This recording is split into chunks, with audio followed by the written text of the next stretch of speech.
valencià, nosaltres en valencià no podem començar res si no comptem en la bendició d'una persona que tinga gràcia. Que entonces esta persona té que ser una persona de bona sombra. So, Domingo, puc comentar? Sí.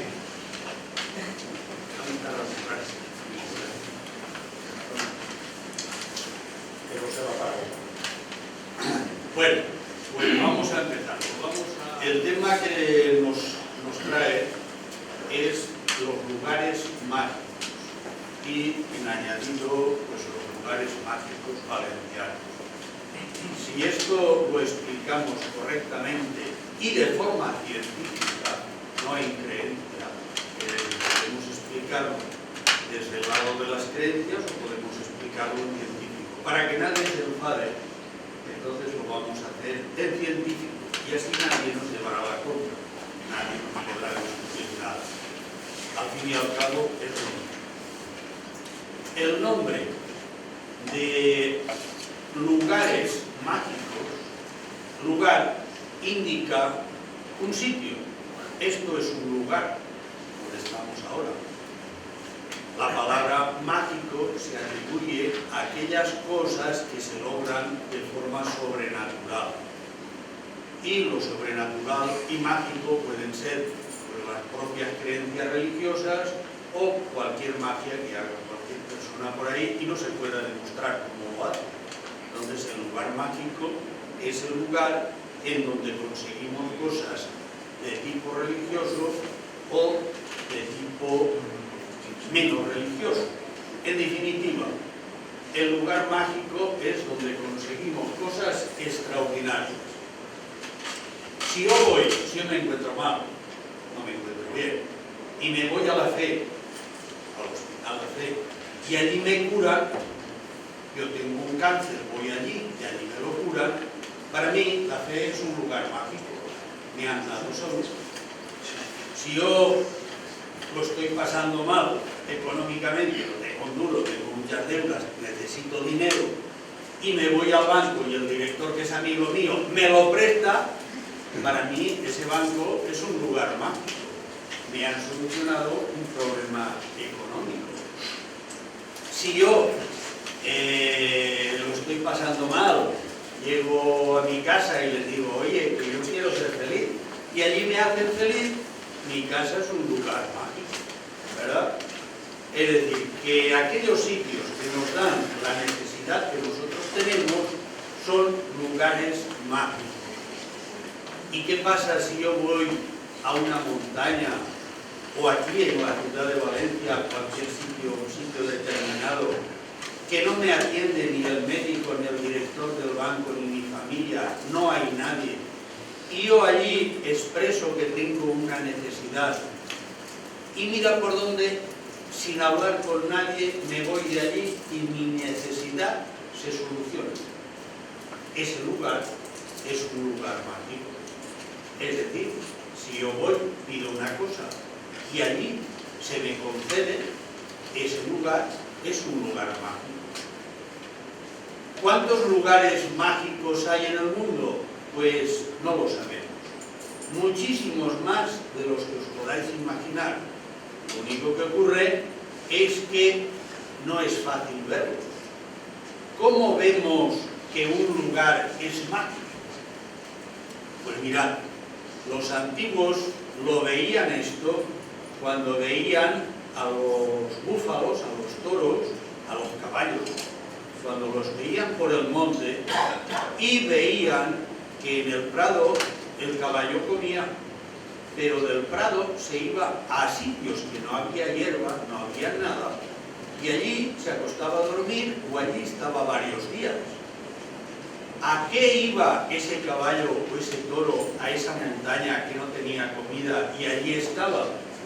Pues el ser humano intuía que el animal se trasladaba a ese lugar porque para él ese lugar tenía una gracia.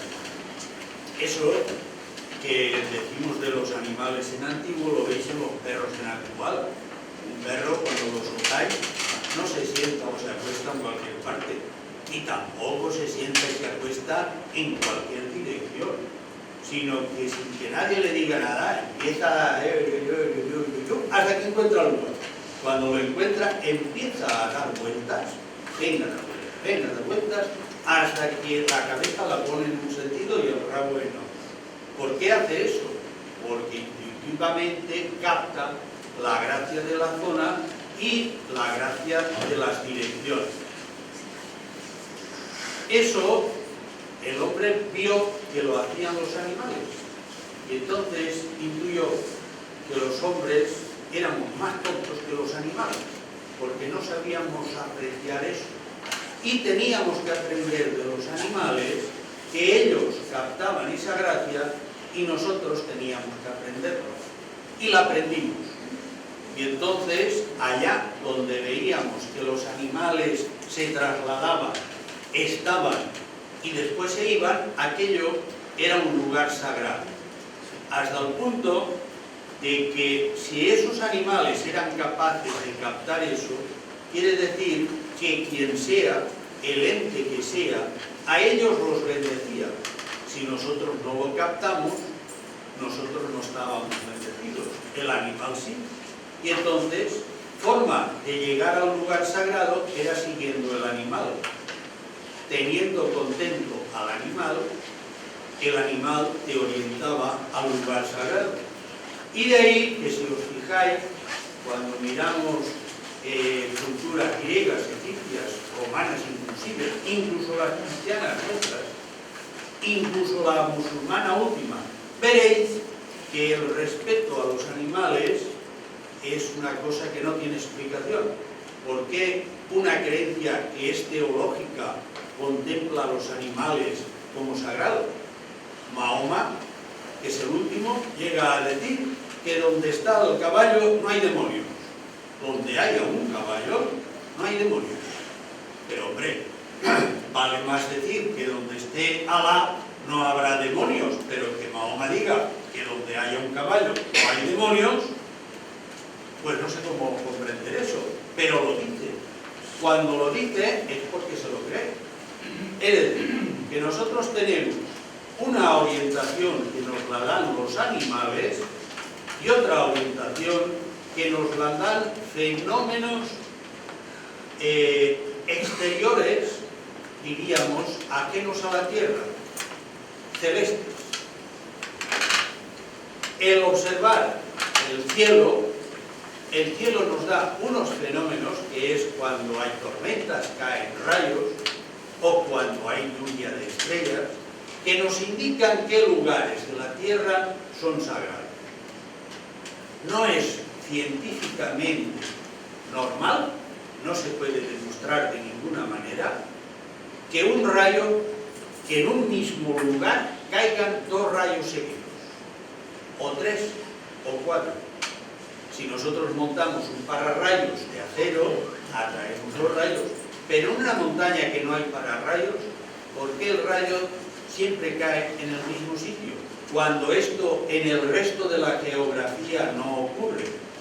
Y entonces los humanos interpretaban que ese lugar donde caía ese rayo, el lugar tenía una gracia que había que aprovecharla.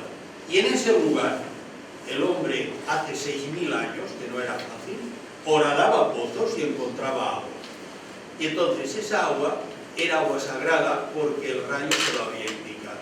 Son los pozos airones. Bien, ¿y qué otros lugares nos indica la naturaleza? Ahora luego veréis que aparecen las divinidades, pero ¿qué otros lugares nos indica la naturaleza que son mágicos? Pues aquellos en los cuales, demostrado científicamente, y si investigáis las creencias religiosas lo veréis también, aquellos lugares en donde periódicamente, en periodos de tiempo de 68, 72 años, llueven las estrellas, en días de sábado y en número de 9.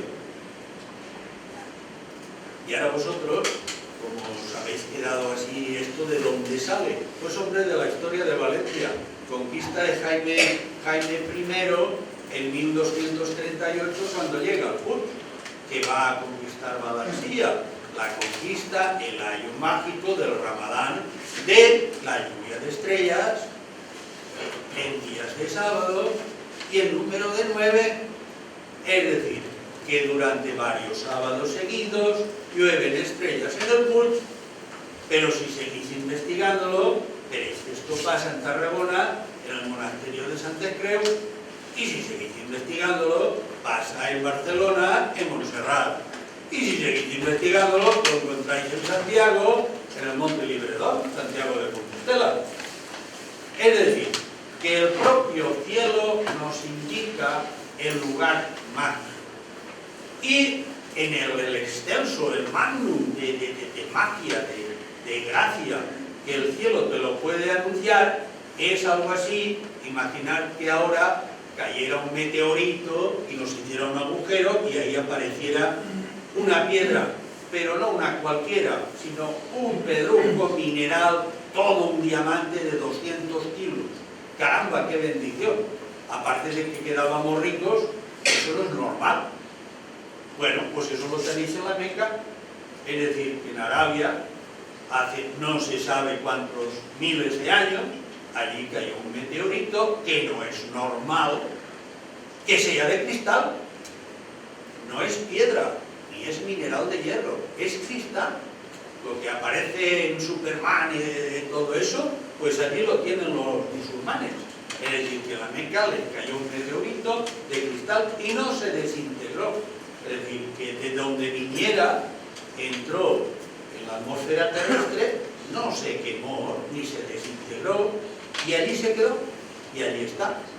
Bien, todo esto nos dice que en esos lugares donde ocurren estas cosas, es por naturaleza un lugar mágico.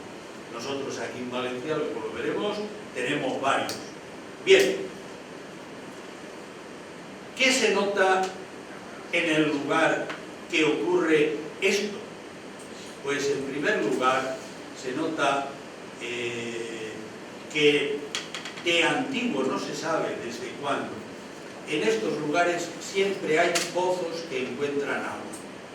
Es decir, que en los lugares mágicos el hombre ya en antiguo horadó pozos hasta encontrar agua. Y da igual que la encuentre que no la encuentre. Si no la encuentra, el fondo del pozo es un lugar mágico para aprender. Es decir, que en los lugares mágicos que tenemos en la tierra no se contempla el cielo como celestial y paradisiaco, no. El cielo, la divinidad, la gracia, la felicidad está dentro de ese pozo, se logra dentro de ese pozo. En estos lugares, los que son conocedores del fenómeno, ellos saben que hay unos ciclos que se repiten. Es decir, la gracia del lugar aumenta, tiene su cúspide y luego disminuye. Luego vuelve a aumentar, llega a su cúspide y se repite cíclicamente de 68, 72 años. No todos los lugares coinciden en la misma fecha de cumplimiento del rito, del punto mágico. No. Cada uno, cada lugar, tiene el suyo. No hay dos lugares que coincidan. Esto, en cristiano nuestro, se menciona como peregrinaje. Hemos de ir a tal sitio en peregrinaje. ¿Y por qué hemos de ir a tal sitio? Es que aquel lugar tiene... Bueno, vamos a ver. Si a mí me dices que la Biblia, me dices que el Evangelio dice esto, ¿para qué puñetas tengo que ir yo allá si yo lo que tengo que hacer es lo que dice el Evangelio? Sí, pero no.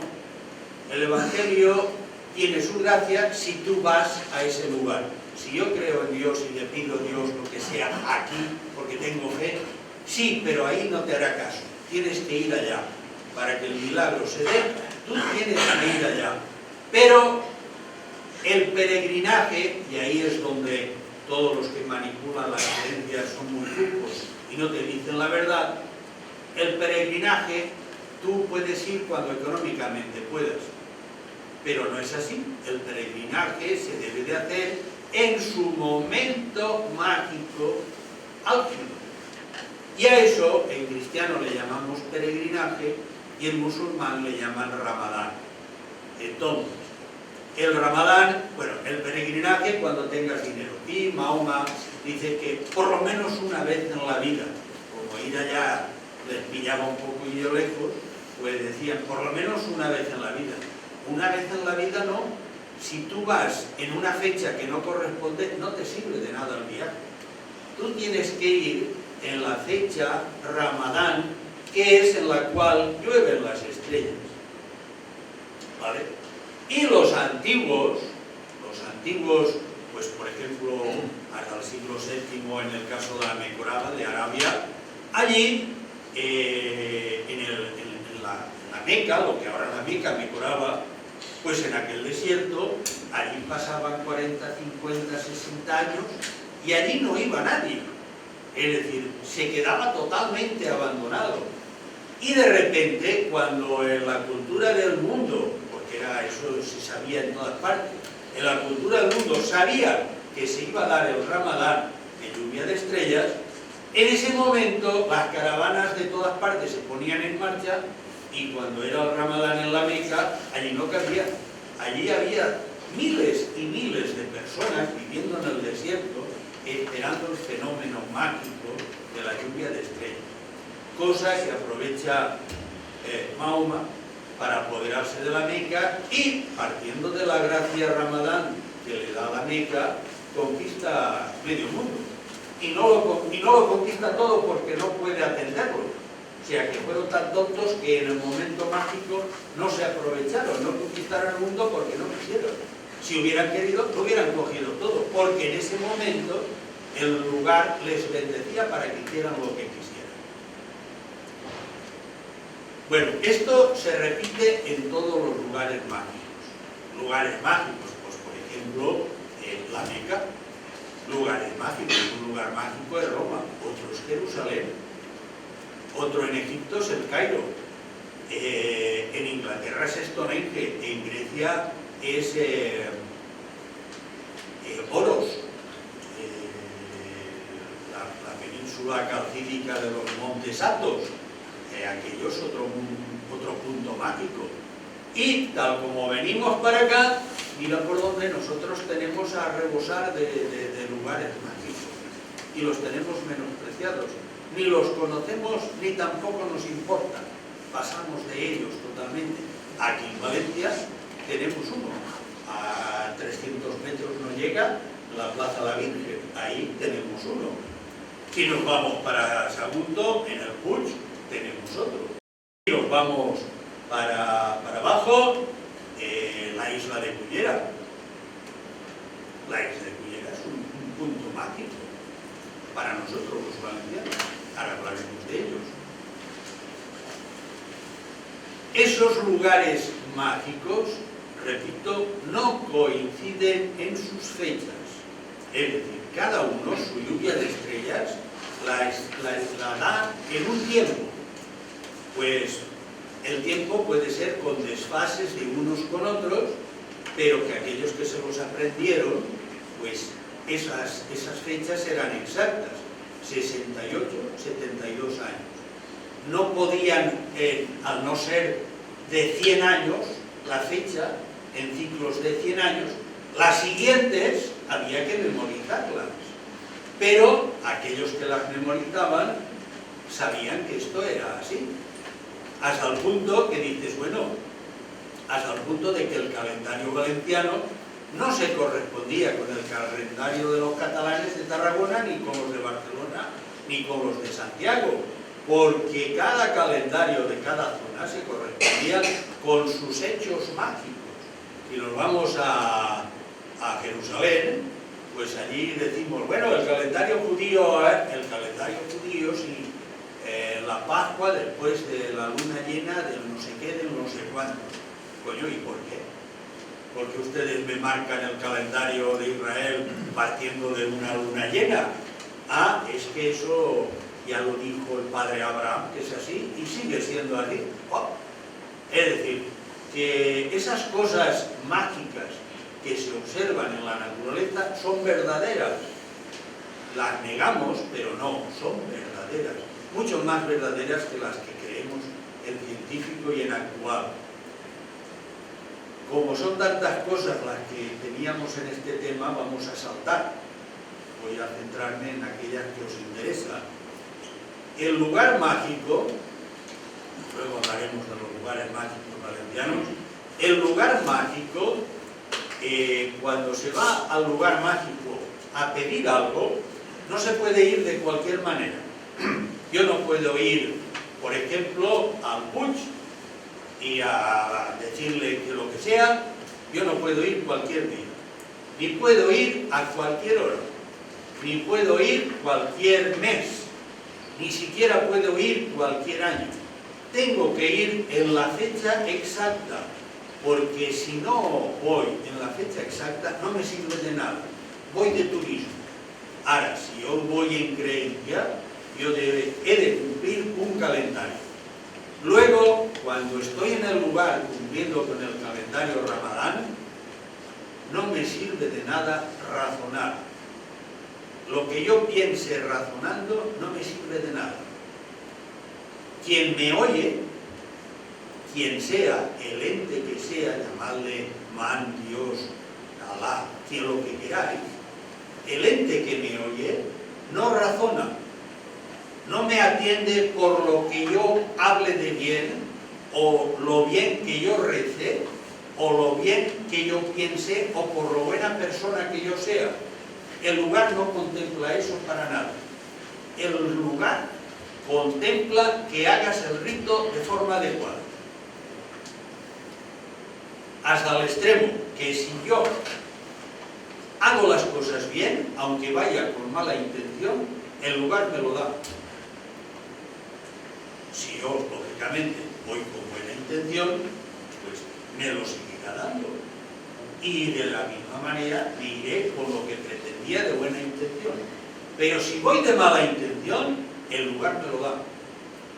Y ahora hace un rato estábamos comentando, la Segunda Guerra Mundial, que la ganaron unos, perdieron otros, que mataron aquí, mataron allá, la guerra civil. Vale.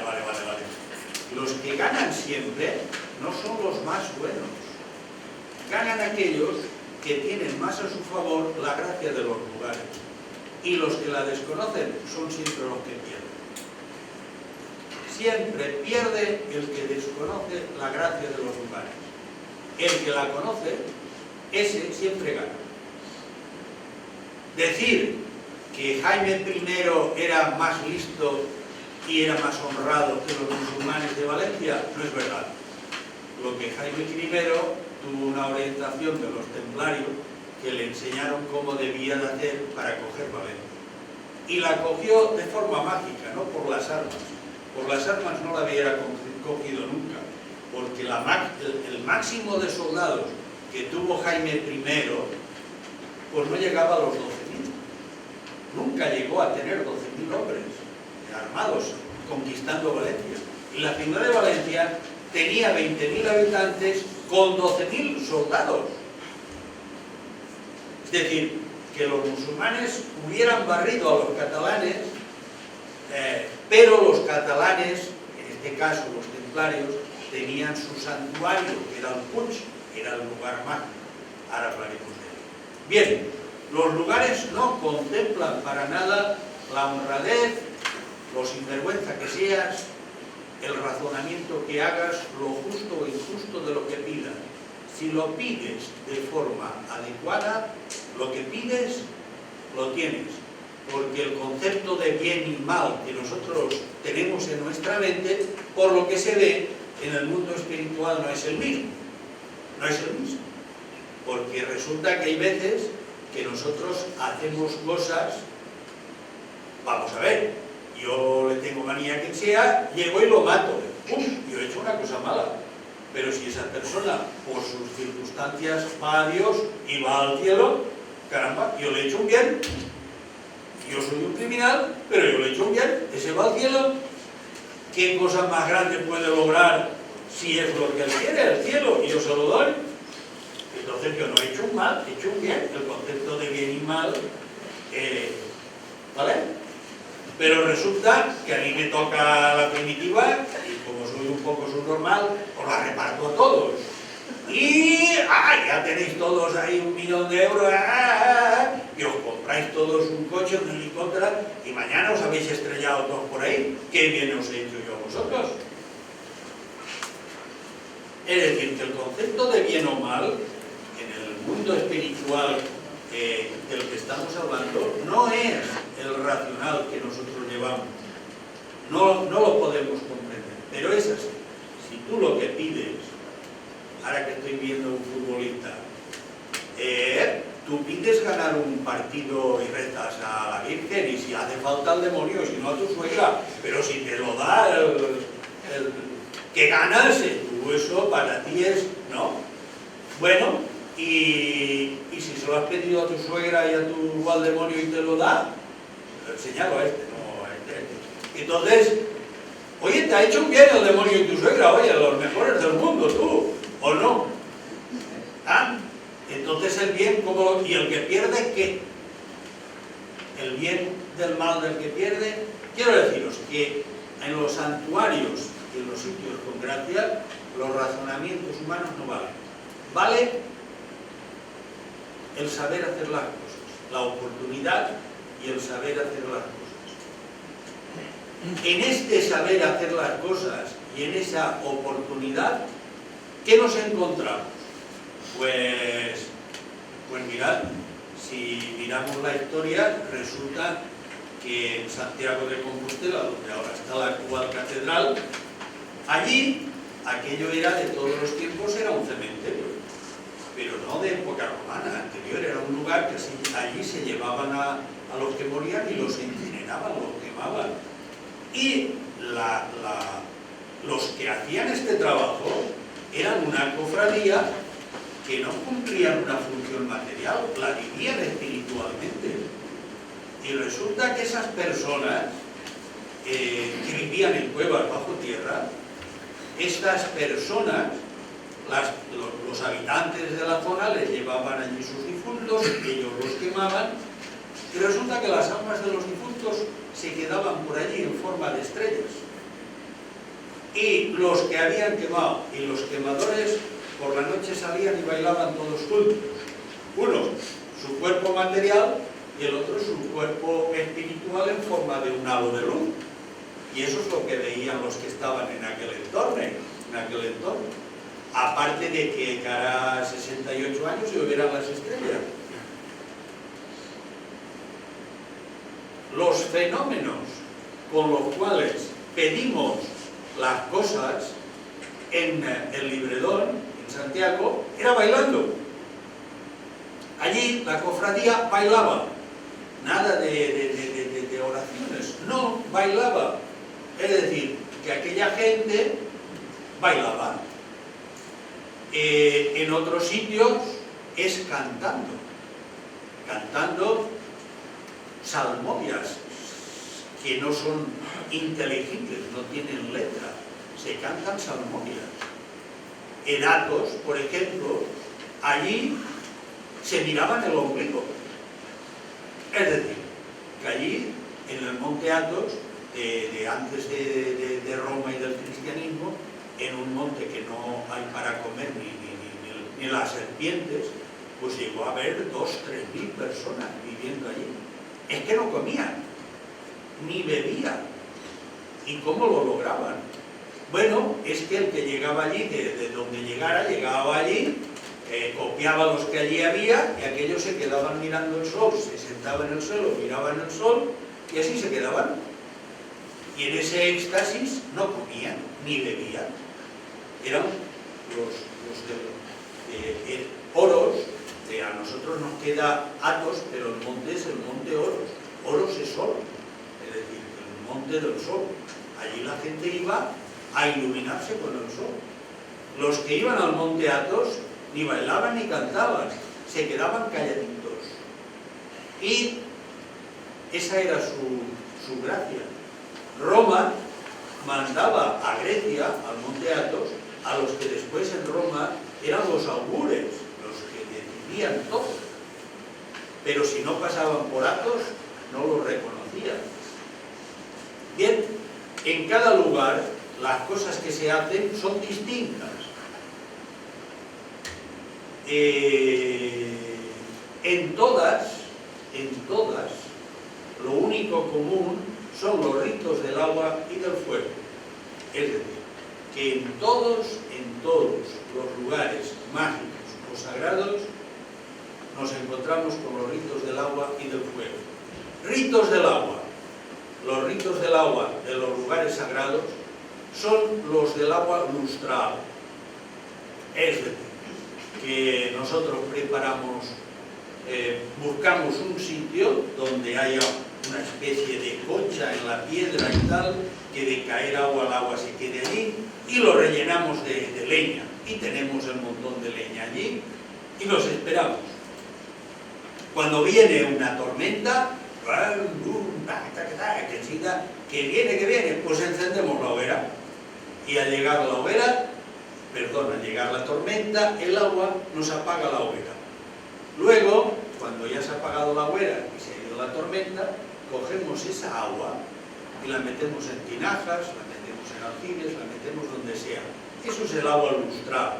Los romanos le dedicaron un día de fiesta al agua lustral. Es decir, porque se llama lustral, porque se recogía cada 5 años, tampoco era todos los años, cada 5 años. Y con el agua lustral, maravillados. Curaban a los enfermos, bañaban a los recién nacidos y aspergían a los difuntos. Y curaban las enfermedades, cosa que a nosotros se nos escapa. El agua lustral, para que lo comprendáis, los cristianos lo cambian. Y entonces no hay agua bendecida si no se bendice en el nombre del Padre, del Hijo. Y entonces en cristiano el agua lustral de toda la vida se sustituye por el agua bendecida. Pero el agua de la gracia de los sitios mágicos sagrados es el agua lustral. Es decir, todo lo que hagamos con el agua lustral entra dentro de los ritos. ¿De ritos? Pues bueno, me voy a un sitio sagrado y quiero que esta persona cure, pues la lavo con agua lustral.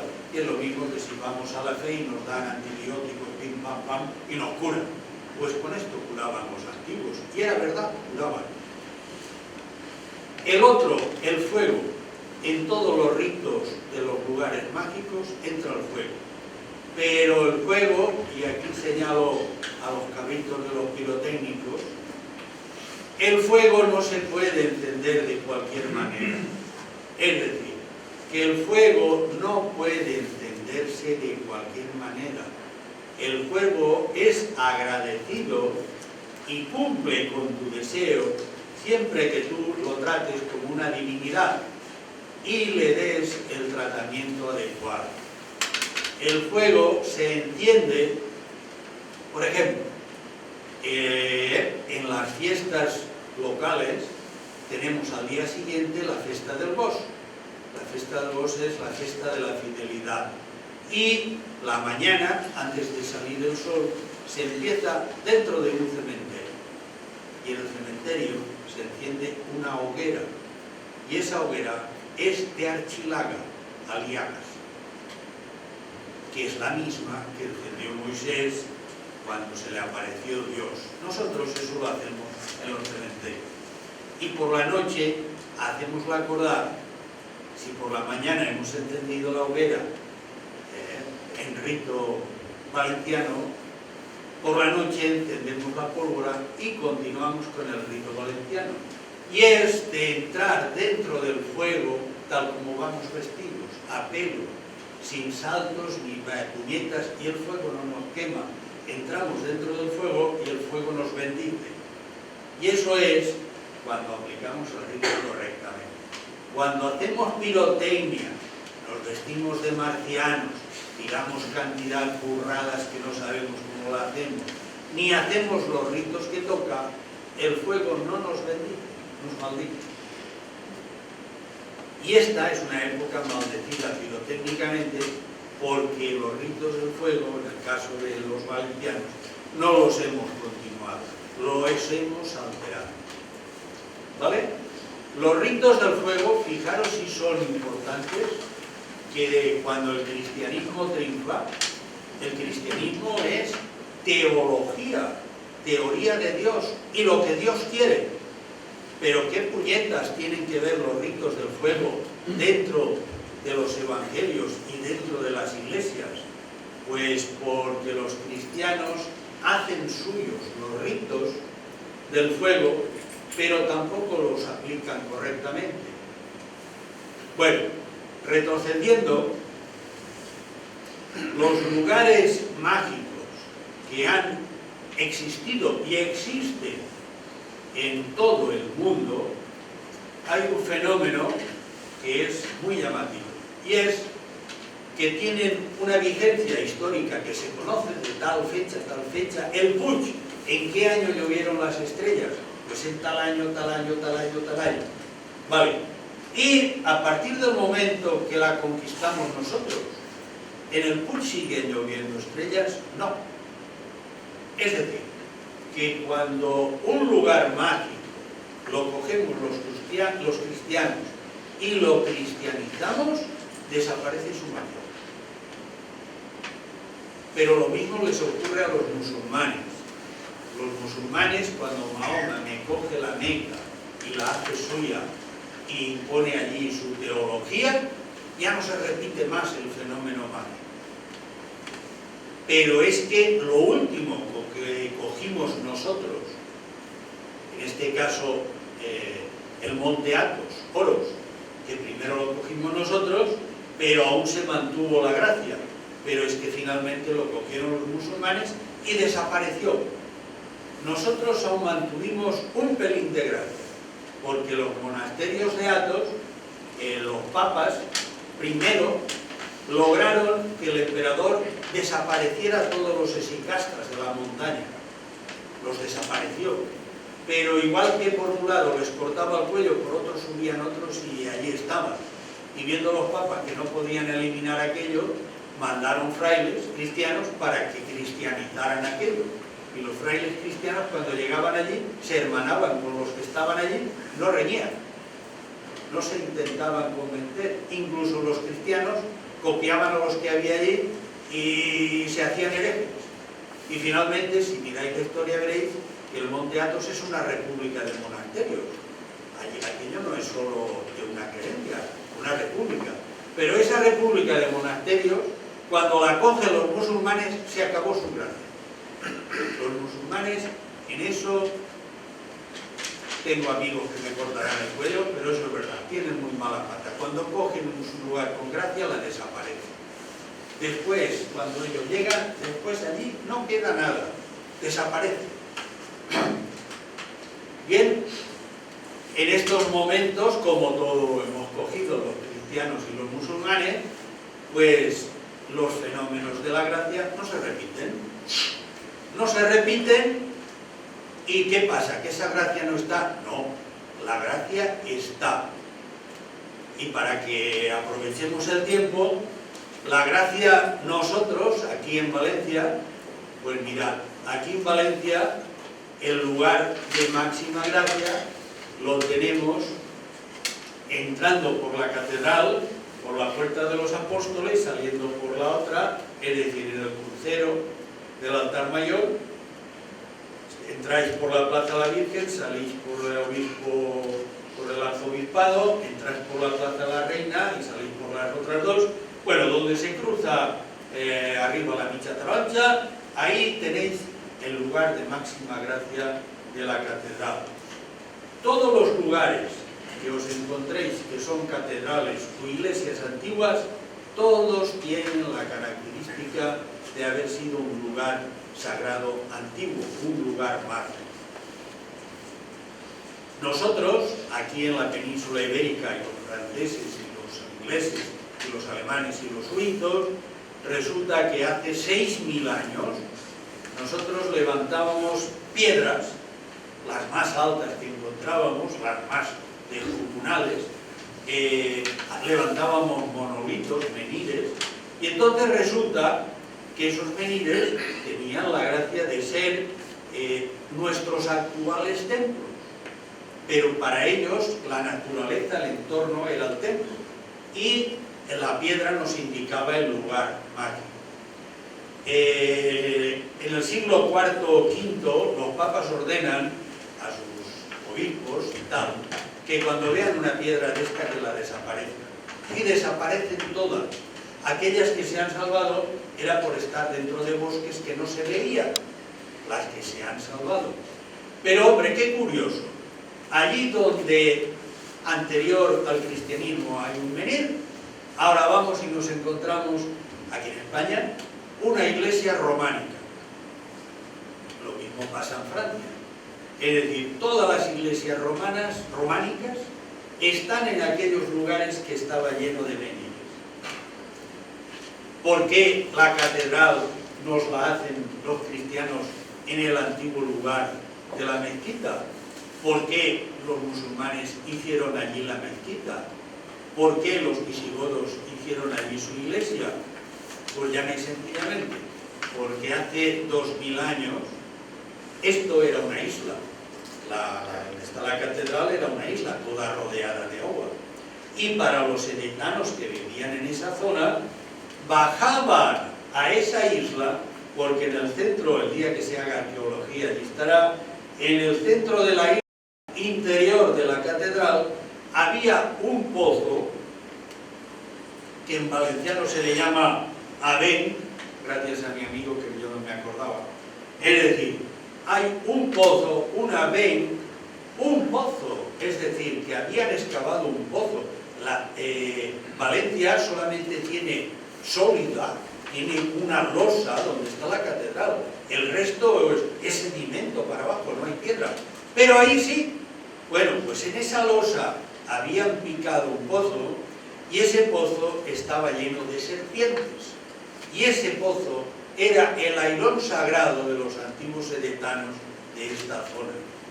Y entonces, ¿por qué está ahí toda esa edificación? Iglesias, mezquitas, catedral.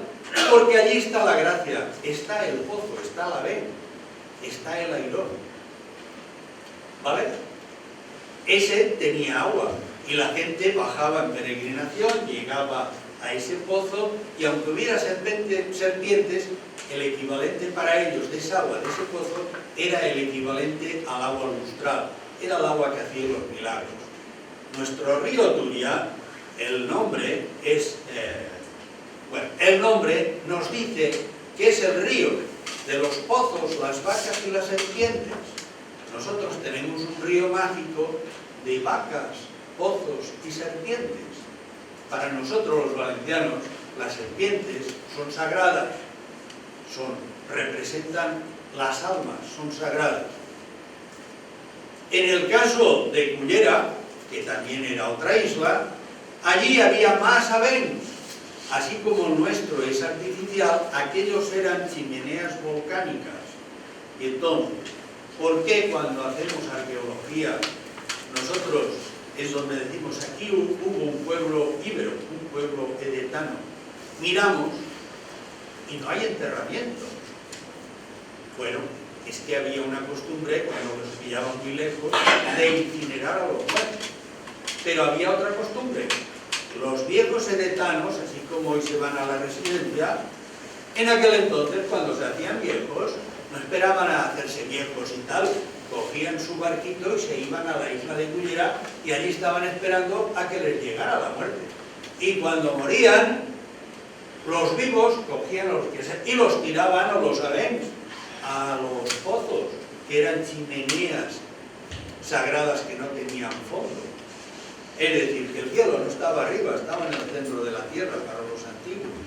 La gracia, es decir, el sol, nos da su energía, pero cosa que hemos descubierto hoy, con Einstein unos y otros, a nosotros nos llega energía, pero resulta que la tierra a su vez también da energía del centro. Bueno, pues eso ya lo sabían los antiguos. como al sol no podían, pues bajaban a la tierra, que era energía. Bien, en aquellos sitios, por ejemplo, en la catedral, que era la isla Valentia, allí había un pozo y ahí se bajaba anualmente en peregrinación. Otra peregrinación que para nosotros era anual, se hacía una vez al año, era la peregrinación del Puig y lo que tenemos en altura, la Cueva Santa. Bien, en aquel entonces el Puig estaba, el mar llegaba hasta el mismo monasterio, es decir, era como una isla alta allí, el agua la tenían al lado. Y en la montañeta, que ahora está el monasterio, allí se había dado un fenómeno de que llovieran las estrellas y a la vez cayeran rayos seguidos. Y entonces ese fenómeno avisaba de que aquello era un lugar mágico. Y allí ya los antiguos tibetanos cavaron un pozo. Y ese pozo, cuando llegan los musulmanes, la creencia coránica lo respeta. Y los musulmanes hacen la peregrinación, no en musulmán, sino en tibetano. Y entonces, sobre el pozo hay una campana, y esa campana, la familia se divide en dos. Unos van al Puig, a Yubaila, y los otros van a la Cueva Santa. Los que están dentro de la Cueva Santa, si estando allí hay un charco de agua, en donde se hacen los ritos del agua y la gente se cura, curan todas las enfermedades. Bien, pues si estando en la cueva tú oyes tocar la campana del Puig, cosa imposible de oírse, es un milagro, pues tú ese es el momento mágico para que lo que pidas se cumpla y tu curación o tu deseo sea real. Esto, cuando llegan los musulmanes lo mantienen. La campana está ahí en el Puig. Y cuando llegan los cristianos, que si tal, que si cual, encuentran la campana y tapando el foso, el pozo, una lápida que es la Virgen del Puig, que no es Virgen nuestra, es una Virgen egipcia. Y entonces, bueno, toda esa historia. Pero si vais al Puig, sois amigos del cura, y le pagáis una misa o le pagáis el coche, pues igual os abre la puerta del pozo detrás del altar y os lo enseña. Y allí está el pozo. Y ese pozo, ese airón, es el que le dio a Jaime I la victoria para conquistar Valencia. Porque el año 1238, después de 70 años del anterior Ramadán, ahí ese año se iba a dar la lluvia de las estrellas. Y los cristianos pelearon todo lo que pudieron para llegar allí. Como cuando iban a caer las estrellas, ellos estaban allí y a la prisa corriendo hicieron un corralero, no hicieron un monasterio, hicieron 4 paredes, el pozo allí, las 4 paredes y ellos allí. Y si hubieran ido, los musulmanes de Valencia hubieran corriendo, tiran las paredes, como cuando se sale del fútbol, solo corriendo tiran las paredes. Pero ellos no podían entrar armados en un lugar sagrado. No se puede en el Puig, no puede entrar una persona armada. Y entonces los musulmanes creían en eso, los otros estaban dentro, no los podían sacar, se rindieron.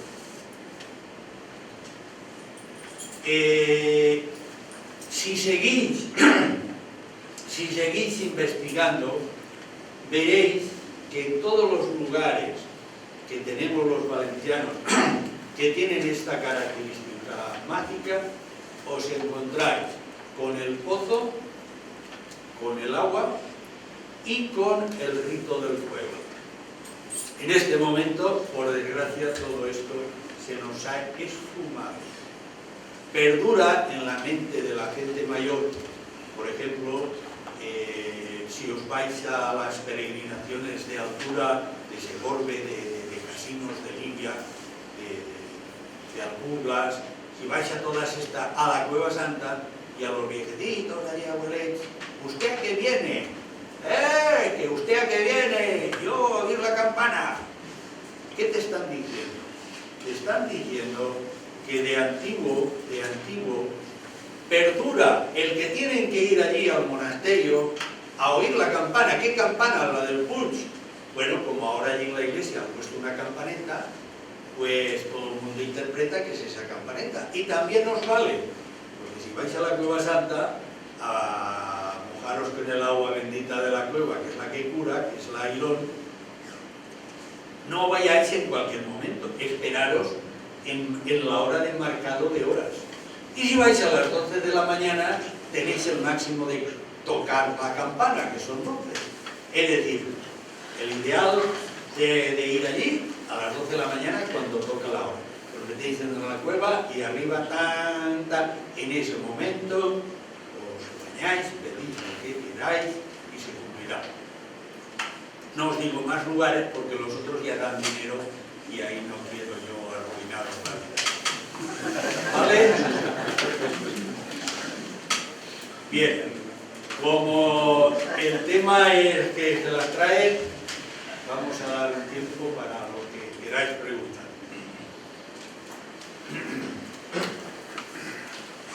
Venga. Dios tenga.